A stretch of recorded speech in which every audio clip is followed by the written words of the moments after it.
It's time for America Outdoors Radio, the show that covers the outdoor scene across the U.S. of A. and the entire continent. Fishing, hunting, conservation, outdoor recreation, and great destinations. We cover it all every week. It's your country, your outdoors. Let's explore it together with your host, John Cruz.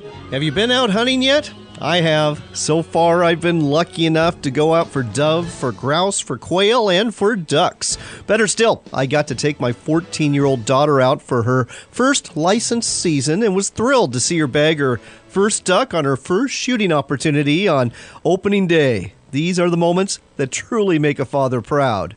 What's on tap for this week? Well, pheasant hunting, and a little bit of goose hunting, and a little bit of trout fishing. You gotta love October, and even if you are not hunting or fishing this month, get out there for the change of the season. Where I live in the Northwest, I got to drive over a mountain pass yesterday. Absolutely gorgeous. The larches are turning gold. The aspens have turned that beautiful yellow color. And even the cottonwoods are turning. And it's just spectacular scenery full of yellows and golds and greens and scarlets. And that soft light you get this time of year, it just doesn't get any better. We've got a wide-ranging show this week, taking you all over these great United States and to Mexico's Baja Peninsula, too. As a matter of fact, our first interview today is going to be with Dan Jacobs. He's the director of the just-completed Los Cabos Billfish Tournament. Dan will tell you about this annual tournament and who won a paycheck just shy of $85,000. From Cabo San Lucas, we'll head to the far north of Alaska. Well-known outdoors writer and TV personality Ron Spomer just got back from there, and we'll be asking him for his recommendations on the best guns to carry for self-defense when you're in the bush or on the water near those massive Alaska brown and grizzly bears. From Alaska, we'll head to Washington State. Larry Carpenter, owner of Master Marine in Mount Vernon, will preview the biggest boat show on the West Coast. It's the Seattle Boat Show. It's coming up in January, and it's more than just a bunch of boats in a big space. There's seminars. There's all sorts of things you can take in here. They'll even have boats that are part of the show you can check out at a nearby lake. On the outdoors news front, we'll share Hillary Clinton's vision for our public lands and national parks, along with her views about the Endangered Species Act. Think what you will about her, but I've got to give her credit. It looks like she is going to be a supporter of outdoor recreation on our public lands and plans to spend some money to help them out. In addition to this, we've got good news for elk hunters about a public lands purchase in Utah, and a new state record has been caught in Texas, and you won't believe what it is. Finally, we'll chat with Lori Shelton in Huron, South Dakota about the upcoming Ringneck Festival, the Bird Dog Challenge, and the pheasant hunting opportunities available around this town in the eastern part of the Mount Rushmore state. I told you it was going to be a wide-ranging show. And now, let's head south of the border to Cabo San Lucas. We're talking with Dan Jacobs. He is the tournament director for the Los Cabos Billfish Tournament that just took place in Cabo San Lucas, Mexico. Dan, welcome to the show. Oh, thanks, John. Appreciate it. So, Dan, why don't you give our listeners an overview of the Los Cabos Billfish Tournament? I'm not familiar with this, but it's been going on for 18 years. Yes, for the last 18 years, we've hosted a billfish tournament, but we also have awards for tuna, wahoo, and dolphin, or dorado as they call them, in Los Cabos. And our traditional week has been the second week of October, which is, some of the best fishing you can have in Cabo, and we kind of are the leadoff hitter position for billfish events during that time. So this year you had 37 boats compete. How was the fishing? The fishing this year was the best that I've seen in the 20 years that I've been going down to Los Cabos, Mexico for blue marlin. There was an amazing amount of blue marlin swimming around out there. A lot of little fellas, but a little blue marlin is still a couple hundred pounds. And as the event progressed into the second and third day, then the black marlin and the striped marlin showed up. So for the anglers, it was fantastic. Almost every team caught fish. So the big fish is who wins the prize for first place. Which team ended up with that, and what was the big fish? Well, our largest fish this year was a 378-pound black marlin. It was caught on Team Pangalisa by an angler by the name of John Dominic, and they scored 378 team points for that fish, which ultimately got him in first place by 8 points or 8 pounds. So what was the paycheck that this team earned for that fish? Well, something to keep in mind with the Los Cabos Billfish Tournament is that you have 3 different ways to enter. Okay.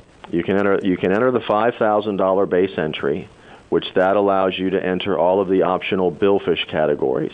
And or you can enter into just the Tuna Wahoo Dorado jackpot and or the Daily Billfish Release jackpot. So in tournaments like this, you have base entries that you must enter to be involved in the event, and then there's lots of optionals that you can enter to have a chance to win a lot more money. So depending on what you enter and what you catch determines ultimately what you win in cash purse. All right. So getting back to this first place fish, what kind of purse did that net this team?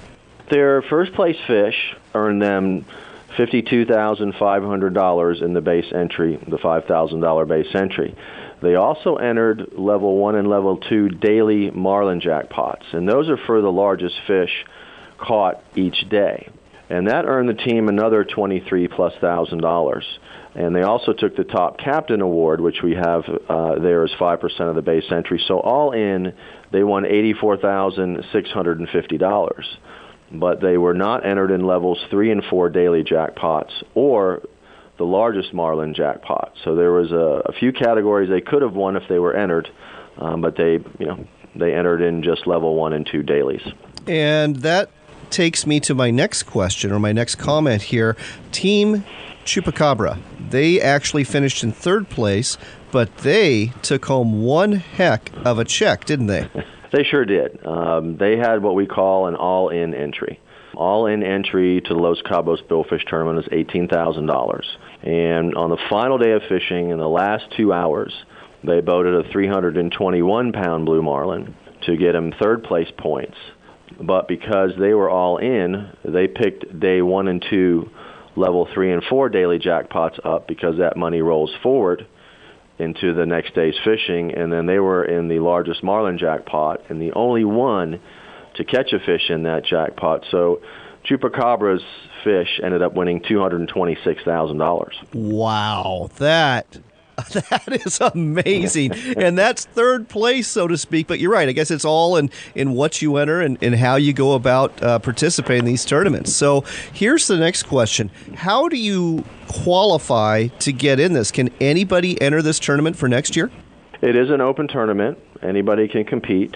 And what's great about the structure that we have is you can enjoy and take part in a world-class billfish tournament for a nominal entry fee if you are not ready for the big time, so to speak. So with those 3 different ways to enter, and then all of the optionals that you have available, and this is pretty traditional in most tournaments, it really provides opportunities for anybody that would like to have a taste of competitive fishing and enjoy all the fun that we have along with it, with the kickoff parties, the Surf and Turf Awards banquet, the entertainment, all the complimentary cervezas and gifts. It's really an exciting time for fishing, is to be involved in one of these tournaments. It sounds like an absolute hoot. Let's give folks a website to go to so they can find out more about the tournament and maybe participating next year. Okay. Our website is LosCabosTournaments.com. LosCabosTournaments.com. There you can find out everything about the Los Cabos Billfish Tournament. And I would like to mention that we have a robust release division as well. We have a video catch and release system for earning points and winning money for letting them go as well. And we have minimum weights for taking the fish. So 97% of the fish are released in these types of events. Great to hear that, because conservation is an important aspect of fishing. Dan, this sounds like a great event, and I hope some of our listeners will go to that website and participate next year. Thanks for telling us all about this on America Outdoors Radio. My pleasure. Thank you.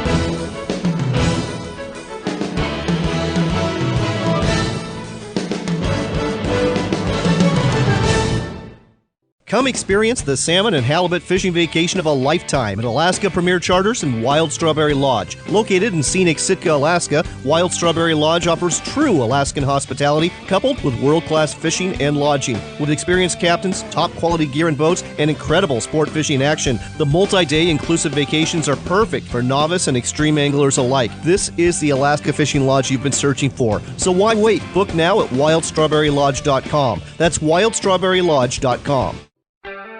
Tom and Jerry's Boat Center in Mount Vernon is Washington's largest Hughes Craft and Kingfisher aluminum boat dealer. As a leader in sales, service, and fun on the water, Tom and Jerry's only purpose is to make sure you end up with the right boat for your family's needs at a price that will make you smile. Whether it's a new Hughes Craft or Kingfisher or a new Yamaha or Honda outboard, Tom and Jerry's can take care of all your needs. Check us out at tomandjerrys.net, and we'll see you on the water. Homer Ocean Charters, offering premium halibut and salmon fishing since 1979 in Homer, Alaska. We also offer kayaking, hiking, remote cabin rentals, and water taxi service to all destinations in Kachemak Bay State Park. Call 907-235-6212 for reservations. That's 907-235-6212. Again, that's 907-235-6212 for Homer Ocean Charters. Hughes Craft is the Pacific Northwest best-selling boat. It's a family fishing boat that has been providing the most safety, fishability, and the best value to Northwest boaters since 1948. Hughes Craft's welded aluminum boats are built for serious fishermen with plenty of room for fighting fish, not the rest of the crew. Our state-of-the-art design allows for pure fishing functionality and the durability to last season after season, year after year, and decade after decade. To find the Hughes Craft dealer nearest you, visit hughescraft.com.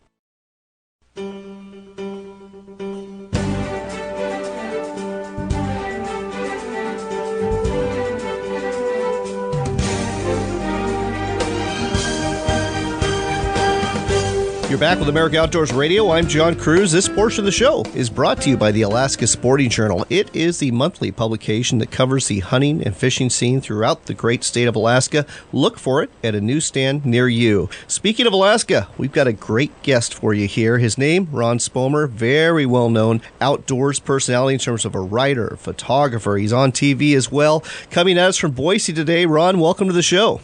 Hey, John, thanks for having me. Ron, you just got back from Alaska. What were you doing up there?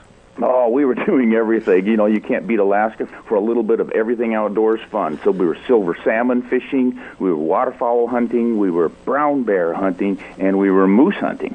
Nice. Exactly. What part of the state were you in? Well, this time I went someplace new. You know, I've been up there about 19, 20 different times, and I'd never been really in that southeast corner, sort of the bend, just where the Yukon border comes down. So I would be between Cordova and Yakutat, on the coast. And how was the weather? It's a little bit iffy this time of year.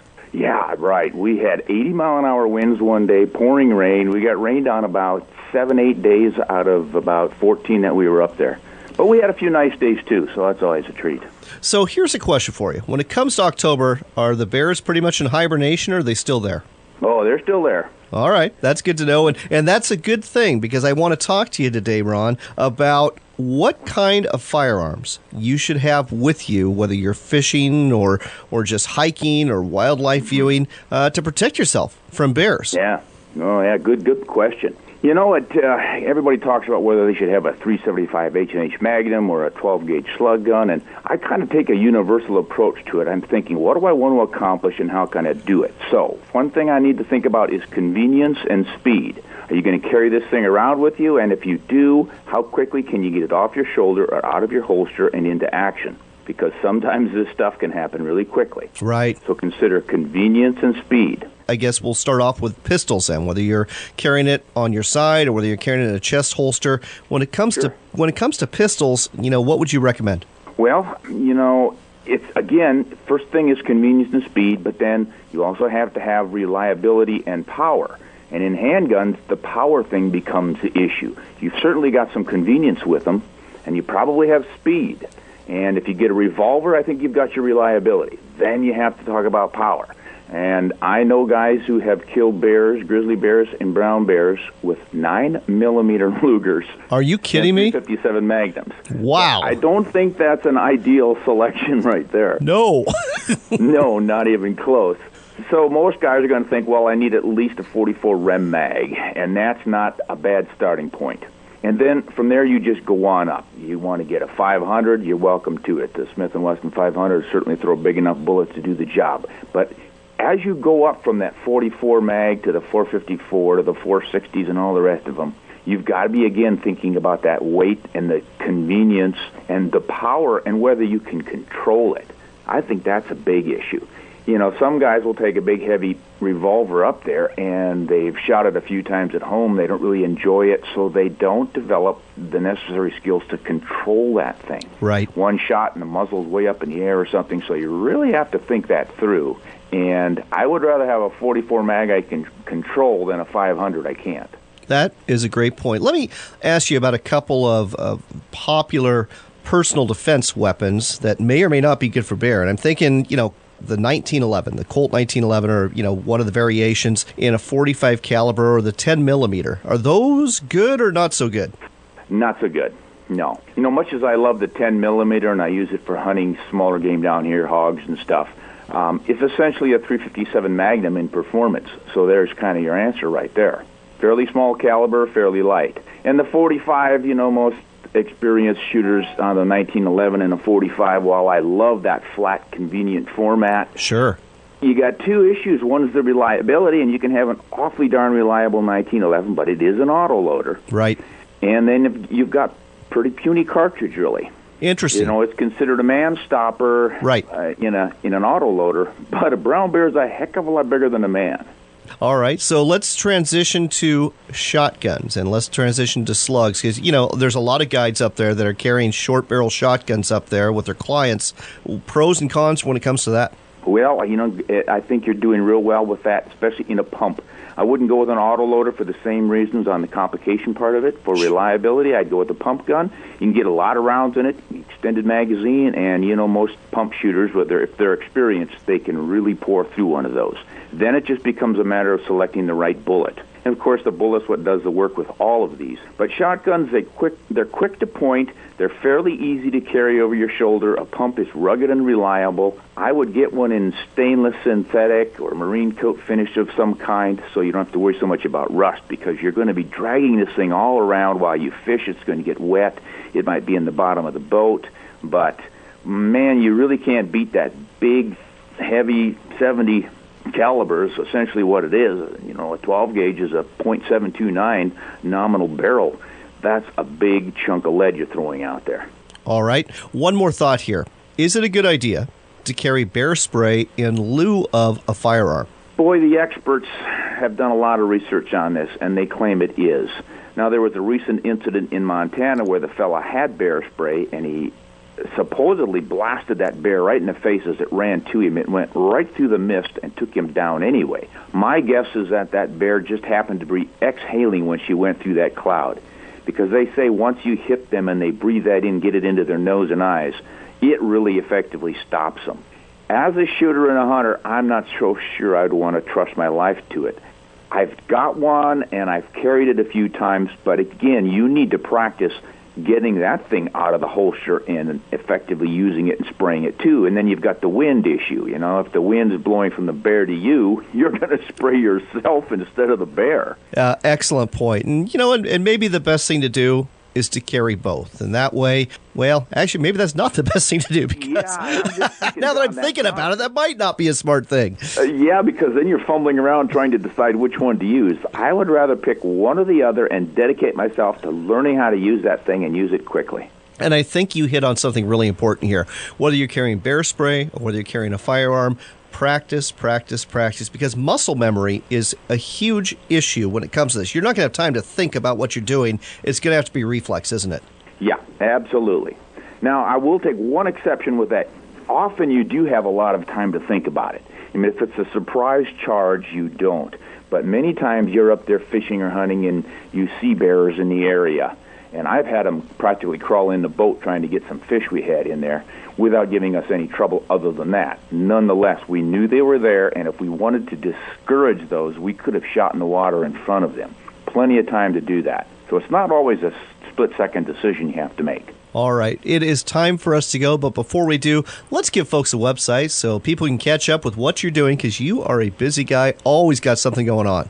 Yeah, just visit me at ronspomeroutdoors.com. You can go to YouTube and punch in Ron Spomer Outdoors and pull up all of my videos. And I'm on Instagram and Facebook and all the rest, so just punch in Ron Spomer and do a search for me. Would love to have you join us, like our page, and we put out 2 or 3 blogs every week. Try to keep people informed and educated about the new things, the old things, the guns and the ammo and the ballistics and the bullets, and answer lots of questions about all this stuff. That's Ron Spomer, folks. He's one of the best out there. Go ahead and go to his website, ronspomeroutdoors.com. Ron, thanks for taking the time to talk to us today on America Outdoors Radio. John, it was my pleasure. Thanks for having me.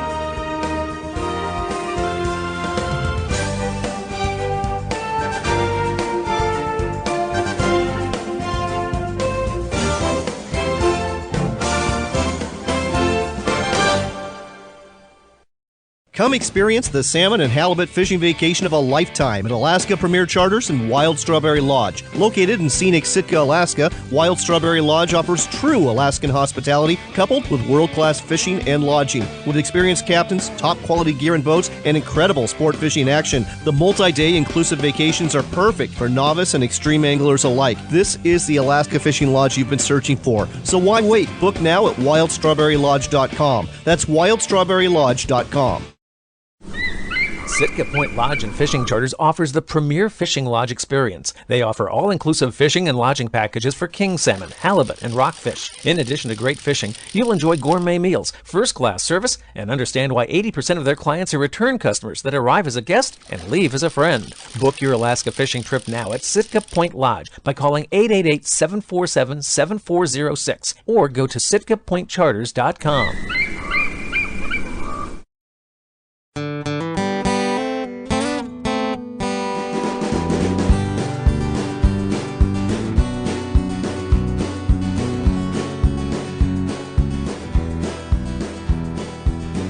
You're back with America Outdoors Radio. I'm John Cruz, and this portion of the show is brought to you by Northwest Sportsman Magazine. It's the monthly publication that covers the hunting and fishing scene throughout the greater Northwest. Look for it at a newsstand near you. We have the pleasure of talking with Larry Carpenter today. He is the owner of Master Marine in Mount Vernon, Washington. We're going to be covering a lot of ground, but we're going to start off with the Seattle Boat Show, and that's taking place January 27th through February 4th. But this is one of the biggest, if not the biggest, boat show on the entire West Coast, isn't it, Larry? It certainly is, John. It's the biggest boat show on the West Coast. It's a premier boat show. It's what I call the Super Bowl of our seasons. I mean, it is a kickoff to every year. It's a lot of fun, a great experience for families to come and see the boats.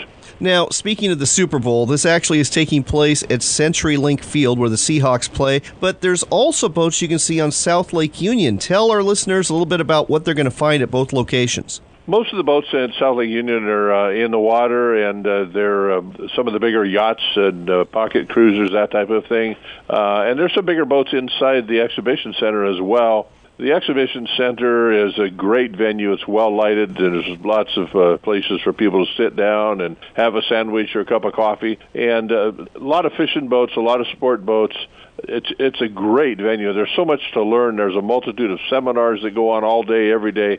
It's just a great event, and there's multi-day passes for families and individuals. So it's there's a lot to do over a 9-day show, I'll tell you. Now, Larry, you're primarily in the fishing boat business. I know there's a lot of fishing boats you're going to find there, but you kind of touched on this.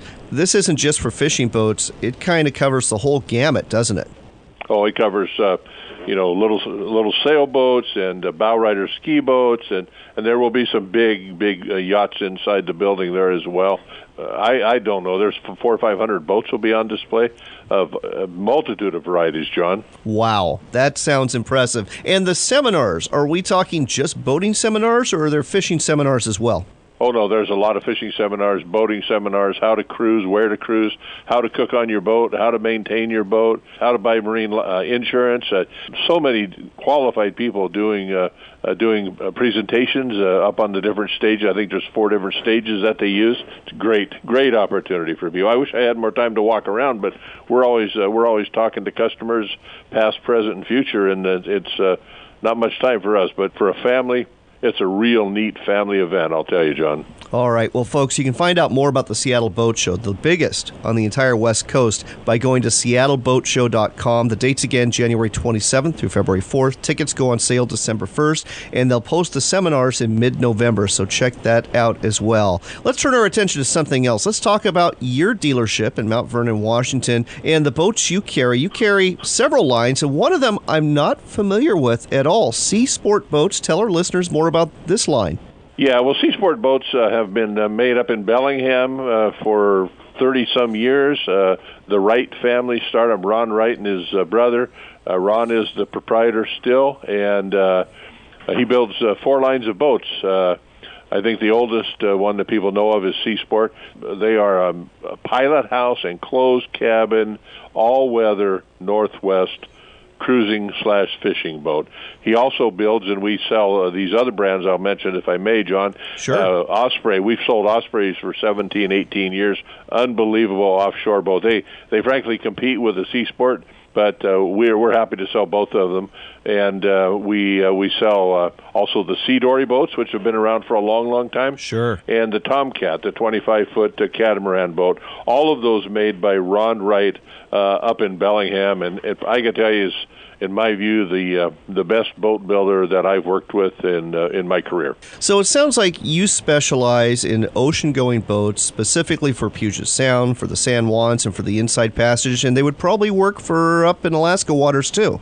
Oh, absolutely. That's exactly what we do in the style boats that I mentioned. I also have some aluminum brands that are very, very good boats. In a pilot house version, I have Weldcraft and also Thunderjet, which are both companies that are made over in Clarkston, Washington. So we not only have fiberglass, we've got aluminum.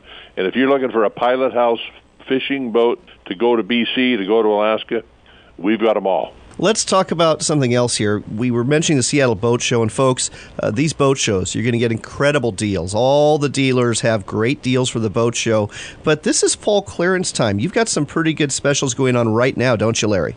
Yeah, we've got a variety of boats. We've got Lund, Thunderjet, Weldcraft, Osprey. We don't even have any of the new. Well, actually, we did get yesterday. We got one of our first brand new unsold Sea Sport. We've got some that have been sold and gone before we even get them. Wow! But the other thing we have going on right now is one of our big parts of our business in the fall and winter are repowers. People with existing boats that want new outboard motors, and we've probably got 75. Motors, Suzuki's and Yamahas primarily, that we've got some real special clearance sales on, which are really a great opportunity for someone to consider repowering. Now, I know you are the guy that determines what the sale prices are. Go ahead and tease our listeners here. What is the best deal that you're going to find right now at Master Marine? Well, if you've got a real boat, I mean, a boat like I talked about, these offshore type boats, a 22 to 26 foot boat. I've got the brand new 250 horsepower Suzuki outboards, 4-stroke EFI, 6-year warranty. 6-year warranty. Think about that. $19,995. Can't do it. Can't find anything like it. We've got 4 of them on special right now. That is a heck of a deal, because I have always learned that when it comes to horsepower, you're basically paying $100 a horse. So this is quite the discount if you're getting it below $20,000. It's a real buy, and the technology and the warranty to go with it is second to none in the industry. We've been selling Suzuki's here for since 1984. Do really well with our Yamaha product too, and we've got some specials on those too. So anytime anybody has a question, I'm available to talk to them. Last but not least, it is time to winterize the boats. Do you offer that service as well? Yeah, we had 31 boats roll in last Wednesday for winterization, and we haven't got them all done yet. But yeah, we do. We offer full service winterization, full service mechanical shop, and you can hear the phone ringing in the background. That's probably more people looking for an appointment. This is a good time to do it. We haven't had any freezing weather yet, but it's not far away, I believe. I think you're absolutely right about that. Larry, why don't you go ahead and give out your address so people can find you in Mount Vernon? We're right on I-5 in Mount Vernon. We're 333 East Blackburn Road in Mount Vernon, and right on I-5. We're just north of the Anderson Road exit, which is 225. And we're more than happy to talk to anybody. Come on by. I got a full crew here. We can pretty much answer any question, solve any problem. And if you're not in the area but you're looking for a good buy, go to the website and check out some of the boats that are on special right now. The website is mastermarine.com. That's mastermarine.com. If you're looking for a good deal, even if you live in Oregon or California or Alaska, it's not too far to get to Mount Vernon, Washington. Consider that. Mastermarine.com is a website to start at. Larry, thanks for telling us all about this on America Outdoors Radio. My pleasure. I thank you very much. Have a great week. We've just got time for a news story here, and this is a good news story out of Utah. From the Rocky Mountain Elk Foundation, we learned that this group has worked with the U.S. Forest Service to purchase a 10-acre tract in central Utah. Now, you're probably thinking to yourself, 10 acres, what does that matter? Well, here's why it matters. It's going to permanently protect access to 3,800 acres of public lands. The project is located about 25 miles west of Price in the Electric Lake area of the Manti La Salle National Forest. It secures permanent public access from a parking area on Highway 31 to a trailhead used by elk and deer hunters, many of whom use it to pack in and set up camps. The area accessed by the trailhead is primarily elk spring through fall habitat and includes calving areas. It's used by more than 1,000 elk. It's also home to mule deer, bear, mountain lions, and lots of birds and other animals. Because of liability issues, there was a very real concern. The area was going to be closed by the previous landowner, but the Rocky Mountain Elk Foundation purchased this land and plans to convey the property to the Forest Service. And this will allow the trailhead to remain open for hunters and others who recreate in the great outdoors here in the state of Utah. Don't go away. We've got more outdoors news coming up in just a few minutes right here on America Outdoors Radio.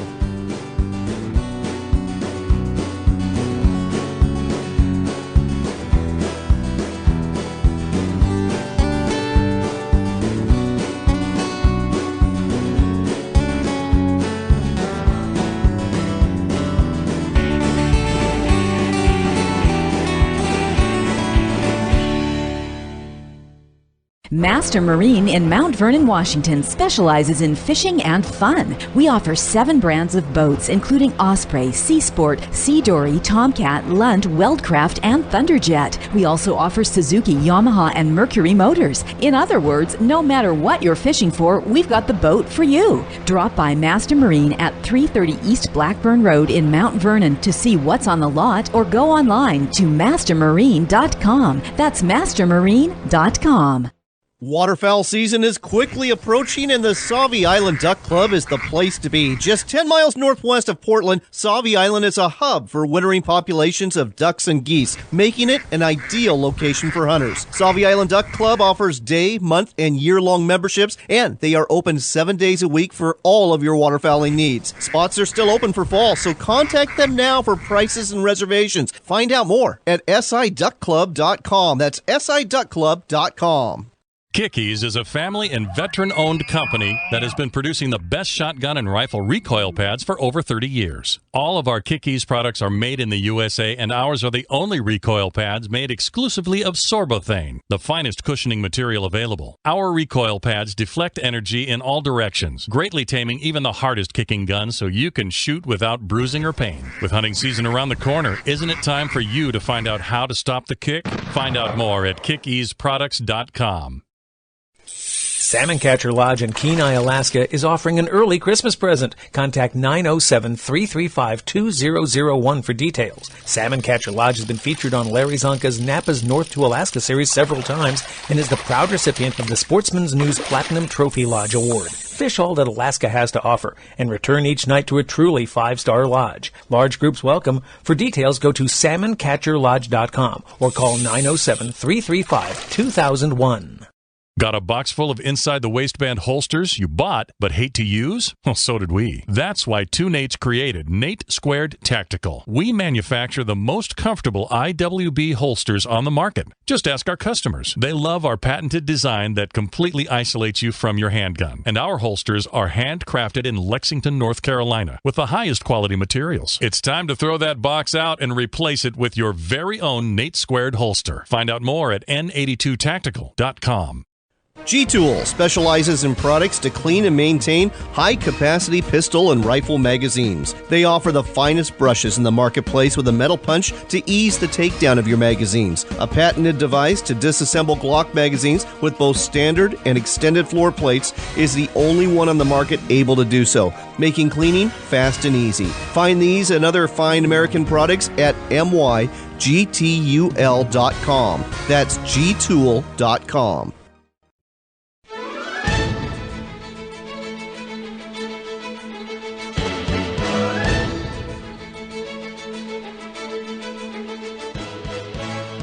Welcome back to America Outdoors Radio. I'm John Cruz, and this portion of the show is brought to you by the American Shooting Journal. It is the monthly magazine that covers, well, just about everything firearms related. Whether it be shooting, whether it be tactical, whether it be hunting, you'll find all of that information and much more in the American Shooting Journal. Look for it across the nation at a newsstand near you. It's time for some outdoors news, and I ran across an interesting news item from a conservation organization. Now, the conservation organization reached out to the 4 presidential campaigns, asked for their opinions on a number of subjects to include management of our public lands.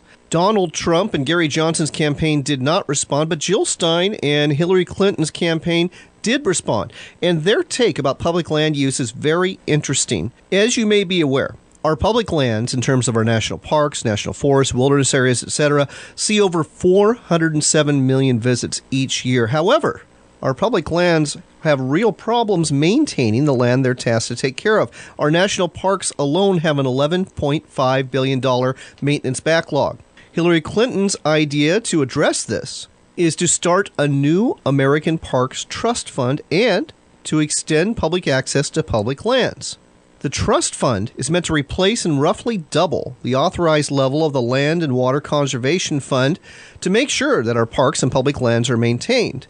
She also plans on unlocking access to about 2 million acres of national forests and other public lands that are landlocked by private lands. She's going to do this by working with states and private landowners to create voluntary conservation partnerships and establishing new access points, trails, and easements. Hillary Clinton also makes it very clear that she'll fight efforts to privatize our public lands, including efforts to sell off our national forests, monuments, or national parks. She says not only should future generations have the right to enjoy and experience these valuable resources, but we need to protect the wildlife that call them home. I'm not going to name the conservation organization this information came from because they basically recalled it. They didn't want to post it because it was too one-sided in their opinion since Donald Trump's campaign did not respond. But I think this gives some very valuable insight into Hillary Clinton's vision for how our public lands that we recreate on are going to be managed. And if you enjoy recreating in our public lands and national parks, this is probably pretty good news if she follows through.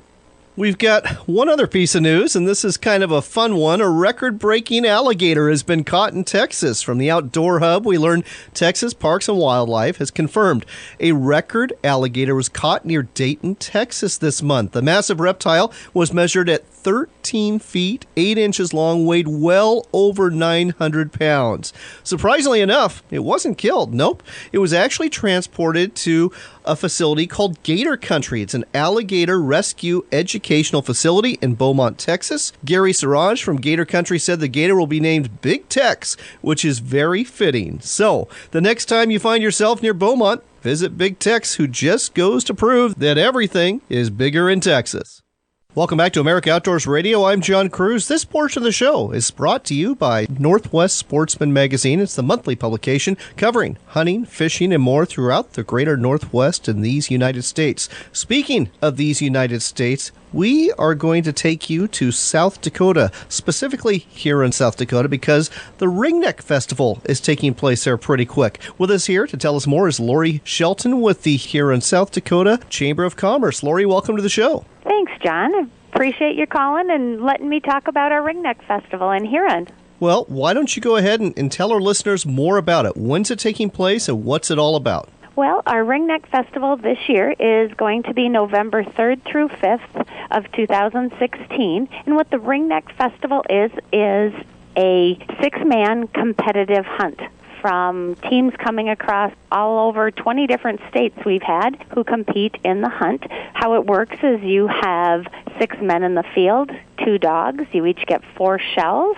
And in South Dakota, you have a 3-bird limit. So whichever team comes back with the most birds, the most shells, and the most poundage, if it comes down to a tie, is the winner. This sounds fascinating. So is this taking place in specific predetermined fields on private land or public land or what? The land that we use is all donated land by our local farmers.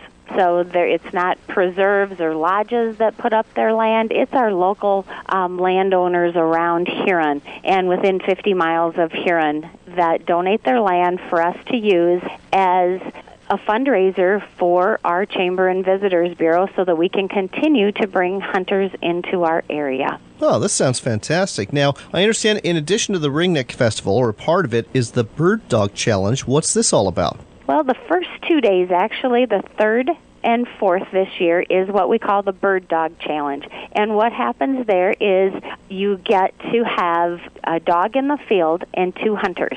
And you each are limited to 5 shells, and you have 20 minutes to harvest birds. So in this case, the birds are actually planted in the fields, and then the teams are actually awarded based off of how quickly they can bring in as many birds.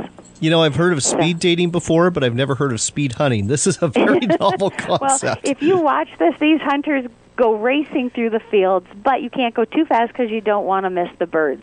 So these are planted birds. We buy these birds. We take them out to a specific location. We have 2 fields going at a time and let the teams compete out there, which is a very fun event that we have going on the 2 days before our actual ringneck competitive hunt. Oh, this sounds like an absolute blast. What are the entry fees for these 2 contests, and what are the prizes? Sure. The entry fee this year is $1,650, which is $275 per hunter. And that includes meals, the hunt, entertainment, and the prizes. And the prizes for the top winning teams, each team and their hosting landowner receives a shotgun. And they are good quality shotguns each year. And we place in the top 3 places.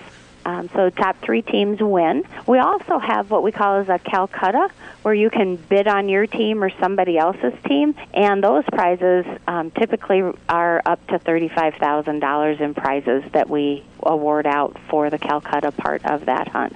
Well, that's amazing. So in addition to speed hunting / speed dating, you now have horse race betting / pheasant hunt betting in addition too, right? That's kind of how it works. The interesting thing about the Calcutta is you bid on yourself or another team before you actually know whose land you draw.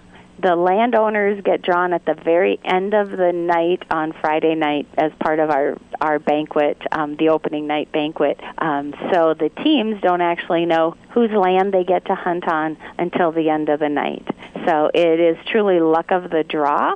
You know, and as we all know, some land can be better than others, but we've never had a team that's gotten skunked, and for the most part, they all come back with their 18 birds, or the majority of them do. Wow. So I'm guessing it's too late to register for this year, but if folks just want to come hunt around here in South Dakota, tell our listeners about the opportunities that are there. You know, hunting in our area in Huron, we are in the eastern part of South Dakota, and we're pretty much dead center east part of South Dakota if you divide it by our Missouri River. In our area, we have hunting for everybody. If you want to pay to hunt on a preserve or and have a guided hunt, you can do that. We have 12 guided hunting places around Huron.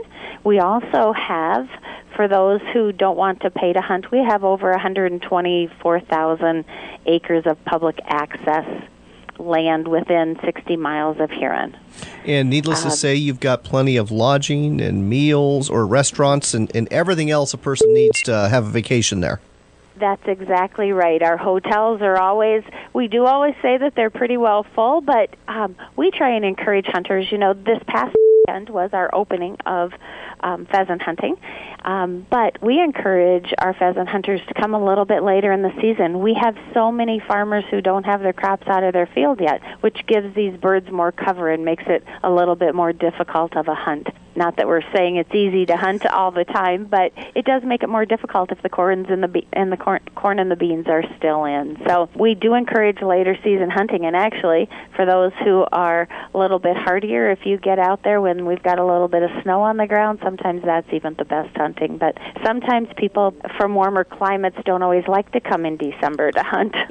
Go figure. South Dakota, December. That's a hard sell. But folks, we've got to go. But if you want to find out more about hunting around here in South Dakota, go to this website. It's hunthuronsd.com. Again, it's hunthuronsd.com. You can find out about the Ringneck Festival, the Bird Dog Challenge, and just a vacation for hunting ringnecks here in South Dakota. Lori, thanks for telling us all about this on America Outdoors Radio. You're very welcome, John. Thanks for letting me share our information. We welcome everybody to Huron. We hope you enjoyed this week's broadcast. We have got to go, but if you get a chance, visit our website at AmericaOutdoorsRadio.com and check out a podcast of last week's show. You can also follow us on Facebook and tune into us at WRVO Radio. That website's found at RenoViolaOutdoors.com. I do hope the good Lord's going to bless you today and in the days ahead. There's a lot of hunting and fishing to be done out there this month, and I hope you're going to get out there for your fair share of either one or maybe even both. Remember, it's your country and your outdoors.